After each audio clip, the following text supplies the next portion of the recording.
From the earliest days of the Republic, taxes have been inextricably woven into the fabric of American history. They have fueled wars, built infrastructure, and funded social programs. Taxes have been a source of contention and debate, sparking revolutions and shaping the nation's destiny.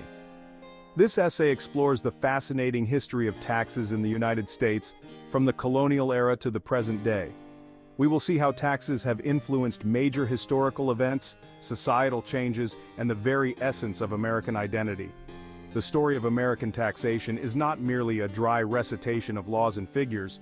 It is a vibrant tapestry woven with threads of liberty, representation, and the pursuit of a more perfect union.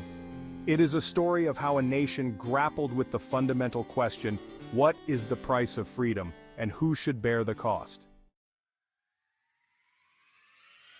The seeds of the American Revolution were sown in the fertile ground of tax disputes between Great Britain and its American colonies. These disputes were not merely about money, but about the fundamental rights and freedoms of the colonists. The American colonies, which had grown used to a certain level of autonomy and self-governance, found themselves increasingly at odds with the British Crown's attempts to exert more control and extract more revenue. The British Crown, burdened by the costs of the French and Indian War, sought to extract more revenue from its colonial subjects. The war had been expensive, and the British government believed that the colonies should help pay for their own defense. This led to a series of taxes and acts imposed on the colonies, which were met with growing resentment and resistance. The colonists, accustomed to a degree of self-governance and fiscal autonomy, bristled at what they perceived as unjust and oppressive taxation without representation. They had no representatives in the British Parliament, and thus, no say in the decisions that affected their lives and livelihoods. This lack of representation was seen as a violation of their rights as Englishmen, and it fueled a growing sense of injustice and anger. The Stamp Act of 1765, which levied a tax on all printed materials, proved to be a tipping point. This act required that many printed materials in the colonies be produced on stamped paper, produced in London, carrying an embossed revenue stamp. This affected a wide range of documents, including newspapers, legal documents, and even playing cards, making it a pervasive and deeply resented tax. The colonists, outraged by this direct tax on their livelihoods, responded with boycotts, protests, and the formation of the Sons of Liberty. This group, which included prominent figures like Samuel Adams and John Hancock, organized resistance to the Stamp Act and other British impositions. They used a variety of methods, from peaceful protests and petitions to more aggressive actions like the intimidation of tax collectors. The cry of "no taxation without representation" echoed throughout the colonies, galvanizing opposition to British rule.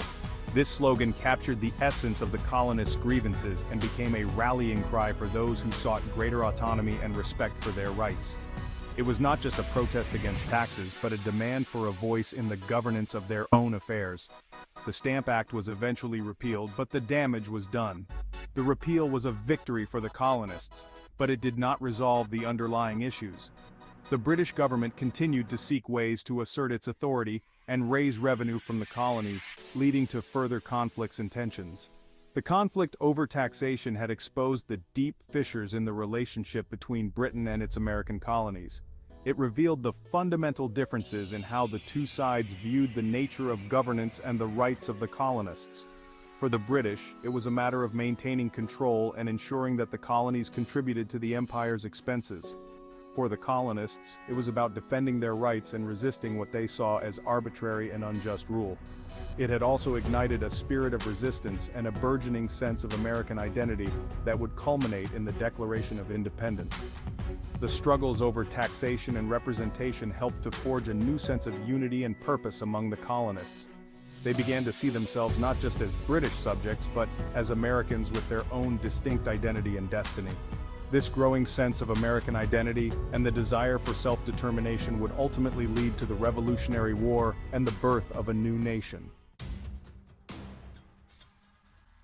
In the aftermath of the Revolutionary War, the newly independent United States faced the daunting task of forging a nation from 13 disparate colonies. These colonies, each with its own unique identity, culture, and economic interests, had to come together to form a unified country. The challenge was immense, as the war had left the nation in a state of economic disarray and political uncertainty.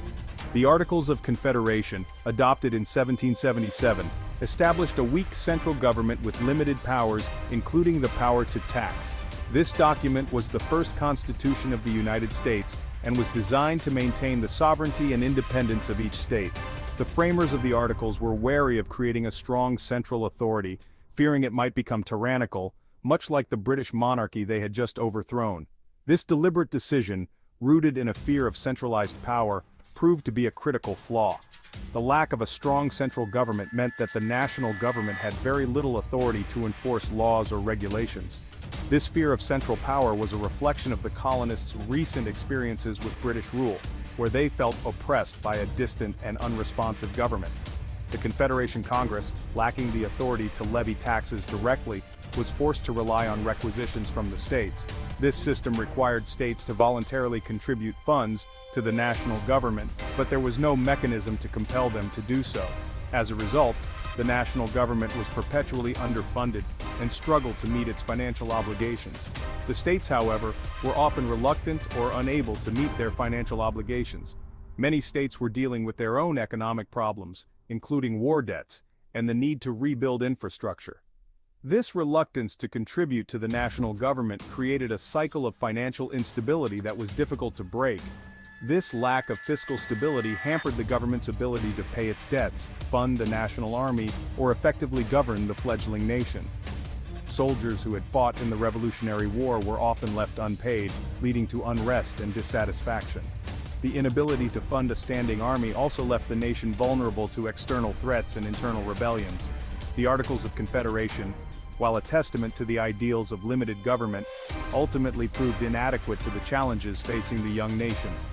The lack of a strong central authority made it difficult to coordinate efforts across the states, whether it was in terms of defense, trade, or diplomacy. The weaknesses of the Articles became increasingly apparent as the nation struggled to address its growing problems. The financial chaos of the Confederation period underscored the need for a stronger central government with the power to tax and provide for the common defense and general welfare. This realization eventually led to the Constitutional Convention of 1787, where the current United States Constitution was drafted. The new Constitution aimed to create a more balanced system of government, with sufficient powers vested in the central authority to ensure stability and prosperity for the nation. The transition from the Articles of Confederation to the United States Constitution marked a pivotal moment in American history. It represented a shift from a loose confederation of states to a more unified and structured federal system. This change was essential for addressing the economic and political challenges that the young nation faced and laid the foundation for the United States to grow into a stable and powerful country. With the new Constitution in place, the United States began to experience greater economic stability and growth. The ability to levy taxes and regulate commerce allowed the federal government to pay off debts, build infrastructure, and support a standing military. This newfound stability helped to foster a sense of national unity and identity, paving the way for the United States to become a major player on the world stage. The lessons learned from the Articles of Confederation continue to resonate today. The importance of a balanced and effective central government remains a cornerstone of American political thought.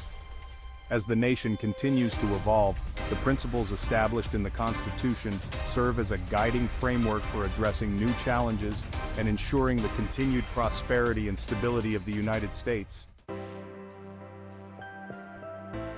The inadequacies of the Articles of Confederation led to the Constitutional Convention of 1787. The Articles had created a loose confederation of states with a weak central government, which struggled to address the nation's economic and political challenges. At the convention, delegates from the states gathered to forge a new framework for government. They debated fiercely over the balance of power between the states and the federal government, ultimately crafting a constitution that would lay the foundation for a stronger, more unified nation. The Constitution, adopted after much debate and compromise, created a federal system with a stronger central government endowed with the power to tax. This was a significant shift from the Articles of Confederation, which had left the federal government financially impotent and reliant on the goodwill of the states for funding. Alexander Hamilton, the nation's first Secretary of the Treasury, played a pivotal role in shaping early tax policies. A visionary statesman, Hamilton understood that a robust financial system was essential for the new nation's survival and prosperity.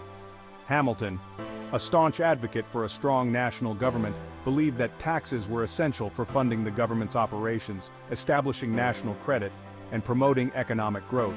He argued that without a reliable source of revenue, the federal government would be unable to pay its debts, support a standing army, or foster economic development.